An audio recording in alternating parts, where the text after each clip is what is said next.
Hey, I'm Brian Van, SportbikeTrackHere.com, and today we're going to do a product review on the all-new Bell Racestar Flex DLX helmet.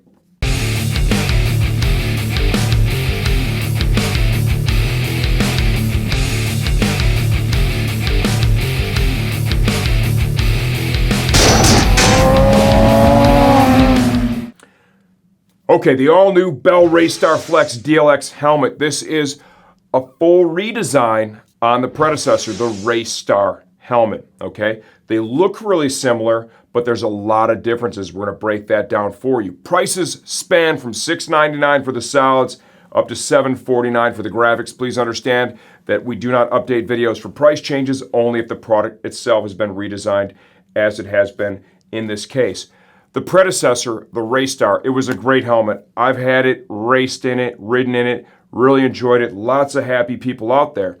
With that said, no matter how good a product is, when you've had it in the marketplace long enough, you'll find things about it that really could have been better. So what Bell did here with the Racestar Flex DLX is they took all that information and experience they gathered and they put it into the improvements in this model. Okay, how compatible is this helmet with glasses? Well, the best way to illustrate it is to show you. Here's what we're using, just a pair of sunglasses that I had. I've already done it, so I have a pretty fair idea of what it feels like. I'd give this one, say, a 6 to a 7 out of 10. You slide them in, and you really need to work with them a little bit to get them to sit down. But once they do actually sit on your face. The helmet is not really influencing where they go that much. Features and benefits. One of the big benefits of this helmet, it ships with the Bell Pro Tint Shield. That helmet shield goes from light to dark when you expose it to sun, so it eliminates the need for changing the shield. I've ridden in it, same shield is on this helmet. I've used it quite a bit on the track, a little bit on the street. I gotta tell you, it's really effective. Love it. $149 value add with really no significant difference in price. Ventilation, that is huge for a lot of people, right? How well does the helmet vent? I've not ridden in this one, but I've ridden this one a ton, and the ventilation system is identical. The helmet vents really, really well. You have an intake vent here in the chin area, up here in the brow, on the crown. Switchable exhaust vent right here. More exhaust through to the diffuser and back. It is very effective. With that said, if you ride in and you're like, man, I wish I had more airflow, right here in the chin area, inside the helmet, we're going to show you this in the second part of the video, there is a rubber plug that when you pull it, there are two holes that line up directly with these vents, and you get a massive influx of air driving in right there. So give that a shot if you say to yourself, I want more than it already gives. Aerodynamics and ventilation kind of go hand in hand. This helmet is really stable in speed. Grattan Raceway, behind the bubble on the GSXR 1000R, going 150 plus miles an hour, you pop out. It's super stable. It really cuts through the wind. Kind of the simple, roundish external shape really helps keep this thing super stable.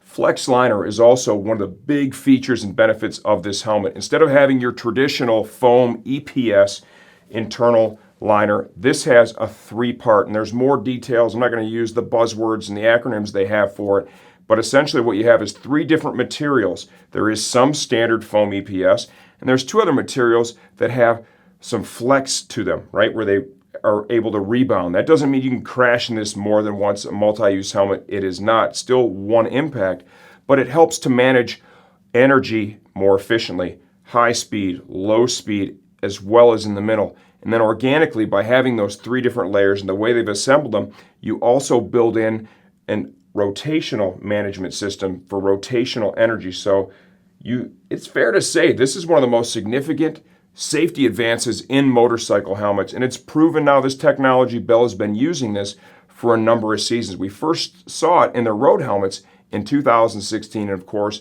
it's 2019 now. So I want to spend some time on that because that is a very significant feature this helmet offers.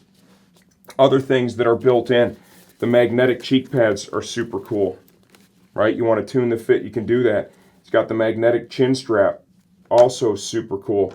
You're able to fine tune the fit a little bit. There's a pad that's on top of the top liner. We're going to show you that in a few minutes. high-end fabrics, multi-layer cheek pads, right, contoured to your face. This helmet now includes speaker pockets. The previous Race Star did not, so they added that. Emergency cheek pad release system. You essentially just get your finger under there and pull. They're held in with the magnets. They slide right out. That is also a built-in feature for the Bellstar. Okay, in the last part of the video here, we're just going to try and catch anything that we missed, take the helmet apart, and give you a real close look from the inside out. It's also important to note, this helmet ships with this kick-ass bag, right? That's like a $40 value right there. Love that. Have a ton of them. Removable chin curtain. Fit. My distance between the chin bar of the helmet and the nose is just about a full finger, okay? Maybe 3/4 of a finger. Reasonable gap there.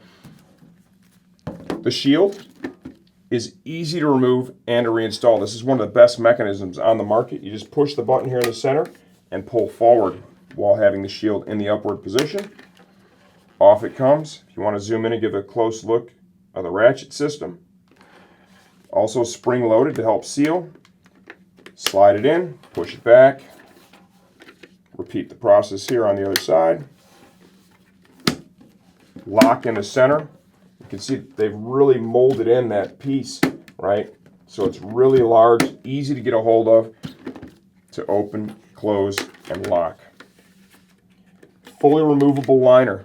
There is a customizable fit with this helmet. Each of these cheek pads, right, they offer multiple thicknesses in cheek pad. The medium comes with a 30 millimeter. You're able to install any one of the size cheek pads they have in this helmet. If you find the helmet sits perhaps a little too high, right, you want it to come down a little more on your forehead, there is a spacer that comes for that reason in between the top hat and the EPS. To access it, simply remove your top hat. You've got 2 snaps in the back. Up front here, there are 2 clips that slide into channels right at the front. I kind of zoom in there and see those. The top pad, it has a really big tag on it. Okay, you choose what you want to do with it. I'll show you what I did on my helmet. It does have the production date for the helmet on it. Inside the helmet on the EPS, there is a circular sticker here that also has the size of the helmet and the production date. You'd certainly want to make sure that that stuff was there.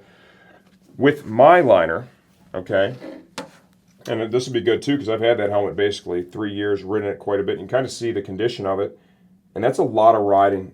It still feels really good on the head. Yeah, it could maybe use a wash or, you know, just a slight cleanup, but that is the condition of it. You can see that I did a little tag trim in here. I just felt that it was, you know, just kind of up in there, and for whatever reason, I decided to remove it, so you do what feels good for you. Here at the top of the EPS, you can see that spacer.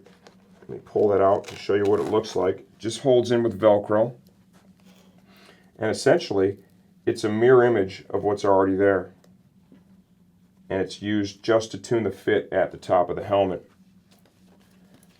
To enhance the ventilation, the plug that you need to remove is right here. Can you see that, Caleb? It's a rubberized plug. Just go ahead and reach in there. Release it like so. And you'll see now, can you see that? Yeah, the light passing through. Those holes are directly through there. So the difference is very significant. I've tried it, you know, kind of go back and forth each way. I don't love a lot of wind on the face, so it's not really for me. But if it is for you, give it a shot. And the only way to know is to give it a try. Speaker pockets inside. Try and pull the chin strap out of the way. There are little closeout pads that go there, but they're right here. They're molded in now. So if you do want to install in your Race Star Flex DLX, one of the communicator systems that's currently on the market, there are now pockets built in that allow for you to do that. This is really, you know, kind of a track, a race-focused helmet, but it's nice to have that option because there's a lot of riders, they want to use technology like this on the street, and now they're able to do so. The 3-piece flex liner.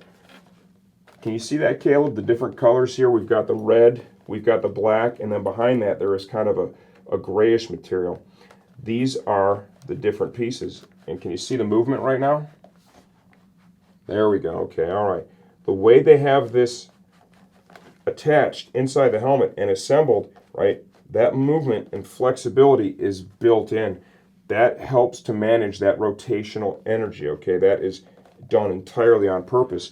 Within the bell line, too, you see that they've embraced the Mips, and that is some more rotational energy management system that's been on the market for some time now. It's similar to that. They're just doing it a different way and getting you that three-piece enhanced energy management system. I think I've pretty well covered everything that's here. This is a helmet that I really like. I've ridden in that one quite a bit. My plans are, now I don't have to wash that liner, I got a new one. My plans are to ride in this one quite a bit as well. I like the changes they made to it. You know, the no more ear folding over. That's a big deal because when I put that one on, I did have to jack around with it a little bit to get it just right. Something else that we're going to cover now, and Kayla will show you earlier in the video too, is glasses compatibility. You can get them on. You do have to kind of, force them in there and work them in there.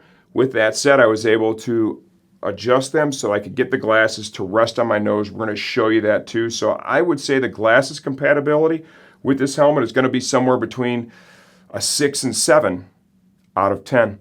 If you have any questions you'd like answered that I didn't hit here, I respond to all the YouTube questions myself. Just go ahead and leave it in the comment section.